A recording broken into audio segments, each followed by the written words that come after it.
demencia nem csupán egy állapot, hanem egy olyan élethelyzet, ahol minden szó, minden reakció és minden kapcsolódás számít.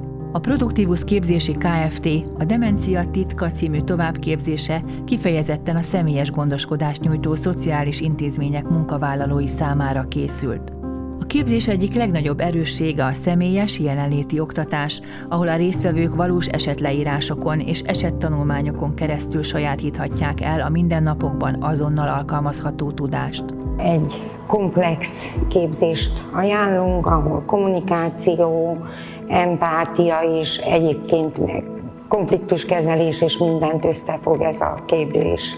Az interaktív, kötetlen és gyakorlatorientált tanórák során kiemelt szerepet kap az asszertív kommunikáció, amely kulcsfontosságú a demenciával élő személyekkel és hozzátartozóikkal való kapcsolódásban. Nem csak elméletet adunk, valódi, emberközpontú segítséget nyújtunk a mindennapi kihívások kezeléséhez. Hasznos számunkra olyan szempontból, hogy pontokat tudunk gyűjteni általa, de a mindennapi munkánk során is nagyon hasznos ismereteket közvetít számunkra. Ezért is esett a választásunk éppen erre a képzésre. Ez egy 2 napos képzés, elég intenzív ez a 2 nap, mert reggel 8-kor kezdtünk, és délután 4-ig itt vagyunk, viszonylag rövid szünetekkel, de nagyon gyorsan telik az idő, mert hogy annyira jó és olyan sokszínű.